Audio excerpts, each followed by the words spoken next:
नमस्कार, जय श्री राम। श्राद्ध कर्म में इन नियमों का पालन जरूर करें, वरना पितृ हो जाएंगे नाराज। पितरों का श्राद्ध करने में किन नियमों का ध्यान रखना चाहिए ताकि आपके द्वारा किया गया श्राद्ध कर्म खाली न जाए और पितर भी आपसे प्रसन्न हो जाएं, इस बारे में हम आपको विस्तार से बताने जा रहे हैं। पितृपक्ष का आरंभ हो चुका है और आज तीसरा श्राद्ध है। ऐसी मान्यता है कि पितृपक्ष में पितृगण देवलोक से पृथ्वी लोक पर आते हैं और अपनी संतानों को सुखी और संपन्न रहने का आशीर्वाद देकर पितर अमावस्या के दिन वापस देवलोक में चले जाते हैं। पूर्णिमा से अमावस्या की अवधि को पितृपक्ष कहते हैं। इन 15 दिनों में लोग अपने पूर्वजों को याद करते हैं और तिथि के हिसाब से उनका श्राद्ध कर्म करते हैं। शास्त्रों में श्राद्ध कर्म को लेकर कुछ नियम बताए गए हैं जिनका पालन जरूर करना चाहिए। तो आइए जानते हैं कि क्या है यह नियम। लेकिन उससे पहले अगर आप भी चाहते हैं कि माता लक्ष्मी का आशीर्वाद आप सब पर सदैव बना रहे तो वीडियो को लाइक ज़रूर कीजिए। कमेंट बॉक्स में जय माता लक्ष्मी लिखना बिल्कुल भी ना भूलें और हाँ बोले भी। चलिए जानते हैं। श्राद्ध का भोजन बनाते समय इन नियमों का रखें ध्यान। नंबर 1, कभी भी क्रोध या हीन भावना के साथ श्राद्ध का भोजन नहीं बनाना चाहिए। इस बात का भी ध्यान रखें कि श्राद्ध का भोग पैरों पर न गिरे। भोजन बनाते समय जूते चप्पल न पहने। वास्तुशास्त्र के अनुसार श्राद्ध का भोजन बनाते समय अपना मुख पूर्व दिशा की ओर रखना चाहिए। कभी भी दक्षिण दिशा की ओर मुख करके भोजन न बनाएं, क्योंकि ऐसा करना शुभ नहीं माना जाता है। श्राद्ध का भोजन परोसने के कुछ नियम हैं, चलिए जानते हैं।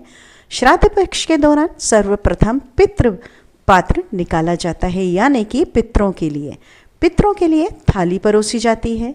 इसको परोसते समय थाली को हमेशा उल्टी दिशा में रखें और भस्म की रेखा बनाएं। भोजन परोसने के लिए केले के पत्ते या मोहा नाम का जो वृक्ष है उससे बनी हुई पत्तल का इस्तेमाल करें। जब भी ब्राह्मणों को भोजन परोसते हो इस बात का ध्यान जरूर रखें कि श्राद्ध के भोजन में उनकी थाली में अलग से नमक बिल्कुल भी न रखें। इस बात का आप विशेष ध्यान रखिएगा। पका हुआ अन्न या मिष्ठान जैसे पूड़ियाँ, लड्डू को हमेशा हाथ से ही परोसें। कुछ वस्तुओं के लिए आप चम्मच का प्रयोग कर सकते हैं। श्राद्ध का भोजन परोसने की विधि क्या है? श्राद्ध के लिए थाली के बाएं, दाएं, सामने और मध्य यानी चारों भागों में पदार्थ बताए गए हैं।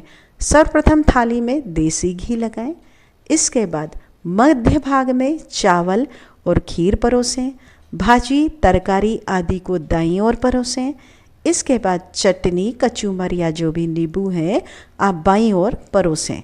सामने की ओर पापड़, पकौड़ी जो भी आप बनाते हैं रखें और लड्डू जैसे पदार्थ रखें। सबसे अंत में चावल के ऊपर देसी घी और तड़के वाली दाल परोसें।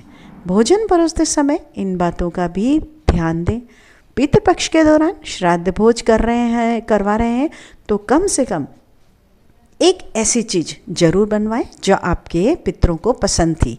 जब भी श्राद्ध का भोजन परोसें तो मन में किसी भी प्रकार का भेदभाव न रखें। जब तक श्राद्ध विधि पूरी न हो जाए और ब्राह्मण को भोजन न करा दिया जाए तब तक घर के किसी भी सदस्य को अन्न या खाना न दें। अब इन नियमों का पालन जरूर करें। नंबर 1, पितृपक्ष गाय का दूध। श्राद्ध कर्म में गाय का घी, दूध या दही कम से कम 1 लेना चाहिए। यह ध्यान रखें कि गाय को बच्चा हुए 10 दिन से अधिक हो चुका हो। 10 दिन के अंदर बछड़े को जन्म देने वाली गाय के दूध का उपयोग श्राद्ध कर्म में बिल्कुल नहीं करना चाहिए, कभी कभी लोग कर लेते हैं, इसलिए आपको बताया जा रहा है। नंबर 2, पितृपक्ष में चांदी के बर्तन। शास्त्रों में बताया गया है कि पितृपक्ष में अपनी क्षमता के अनुसार, जो भी आपकी क्षमता हो, चांदी के बर्तनों का प्रयोग जरूर करना चाहिए। अगर आपके पास सभी बर्तन ना हो तो कम से कम चांदी के गिलास में पानी जरूर दे देना चाहिए, अगर आपकी श्रद्धा हो तो। मान्यता है कि पितृपक्ष में चांदी के बर्तन में पानी देने से पितरों को अक्षय तृप्ति प्राप्त होती है। कई लोग क्वेश्चन पूछते हैं, अगर ना हो तो कोई परेशानी की बात नहीं है। भोजन के बर्तन भी चांदी के हों तो बहुत ही ज़्यादा श्रेष्ठ माना जाता है, ऐसी मान्यता है। नंबर 3, पितृपक्ष में भोजन परोसने के नियम। पितृपक्ष में ऐसी मान्यता है कि श्राद्ध कर्म के वक्त ब्राह्मण को भोजन कराते समय परोसने के बर्तन दोनों हाथों से पकड़ कर लाने चाहिए। एक हाथ से लाए गए से जो परोसा हुआ भोजन होता है वो राक्षसों को दिया जाता है। नंबर 4, मौन रहकर करें भोजन। शास्त्रों में इन ब्राह्मणों को लेकर भी यह नियम बताया गया है कि जो श्राद्ध कर्म का भोजन है जब वो ग्रहण करते हैं, इसके अनुसार ब्राह्मणों को भोजन मौन रहकर एवं व्यंजनों की प्रशंसा किए बगैर करना चाहिए, क्योंकि पितर तब तक ही भोजन ग्रहण करते हैं जब तक ब्राह्मण मन रहकर भोजन करे, उनका मन हो, मन से भोजन करते हैं। नंबर 5, पितृपक्ष में चतुर्दशी पर भी करें इसका श्राद्ध। जो पितृ शस्त्र आदि से मारे गए हों उनका श्राद्ध मुख्य तिथि के अतिरिक्त चतुर्दशी को भी करना चाहिए, इससे वे प्रसन्न होते हैं। श्राद्ध गुप्त रूप से करना चाहिए। आपके द्वारा किए गए पिंड दान पर किसी और की दृष्टि नहीं पड़नी चाहिए, इस बात का विशेष ध्यान रहे। नंबर 6, दूसरों की भूमि पर न करें श्राद्ध। पितृपक्ष में अपने पूर्वजों का श्राद्ध सदैव अपने ही घर में या फिर अपनी ही भूमि में करना चाहिए। दूसरों की भूमि पर श्राद्ध नहीं करना चाहिए या दूसरों के घर पर जाकर नहीं करना चाहिए। वन, पर्वत, तीर्थ स्थान, मंदिर दूसरों की भूमि नहीं माने जाते हैं, क्योंकि इन पर किसी का स्वामित्व नहीं माना गया है, अतः इन स्थानों पर श्राद्ध किया जा सकता है। कई लोग ये चीज़ भी पूछते हैं, इसलिए आपको बताया जा रहा है। पितृपक्ष में श्राद्ध में इनको भी जरूर बुलाएं। शास्त्रों में श्राद्ध कर्म को लेकर यह नियम भी बताए गए हैं कि जो लोग पूर्वजों के श्राद्ध में ब्राह्मणों के अलावा एक ही शहर में, अगर आप एक सिटी में रहते हैं तो एक ही शहर में रहने वाली आपकी बहन है, दामाद है, भांजे हैं, उनको अगर आप नहीं बुलाते हैं तो उनके द्वारा जो श्राद्ध अन्न पितर ग्रहण नहीं करते हैं, इसलिए उन्हें जरूर बुलाएं। याचक को भोजन करवाएं। पितृपक्ष में श्राद्ध करते समय यदि कोई भिक्षुक आ जाए तो उसे आदरपूर्वक भोजन कराना चाहिए। जो व्यक्ति ऐसे समय में घर आए याचक को भगा देता है, उसका श्राद्ध कर्म पूर्ण नहीं माना जाता है, इसलिए कभी ना भगाएं। उसका फल भी, जो आप कर्म कर रहे हैं उसका फल भी नष्ट हो जाता है, इसलिए ध्यान रखिए। श्राद्ध करने के नियम। पिता का श्राद्ध पुत्र करता है। पुत्र के ना होने पर पत्नी को श्राद्ध करना चाहिए। पत्नी न हो पर सगा भाई श्राद्ध कर सकता है। एक से ज़्यादा पुत्र होने पर बड़े पुत्र को श्राद्ध करना चाहिए। उक्त नियम से श्राद्ध न करने पर पितृ जो हैं वह नाराज हो जाते हैं।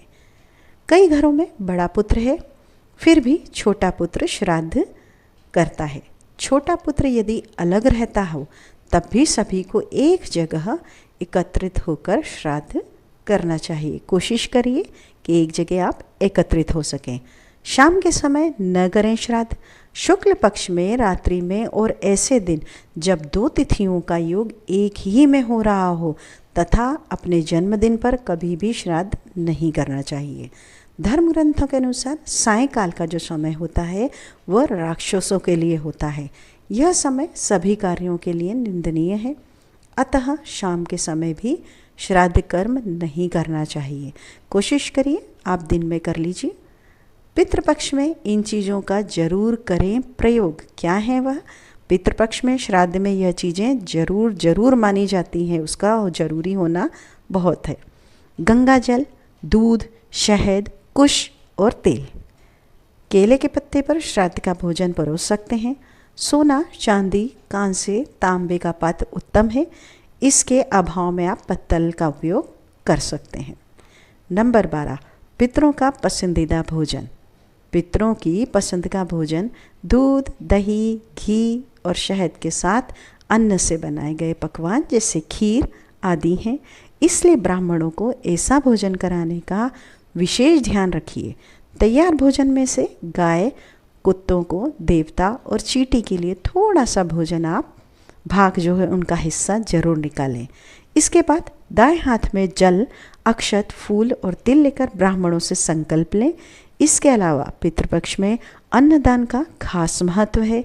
श्राद्ध के समय ब्राह्मणों का खास महत्व है, इसलिए इस दौरान ब्राह्मणों को जरूर भोजन कराएं और यथाशक्ति जो भी आपकी इच्छा हो आप दान दें।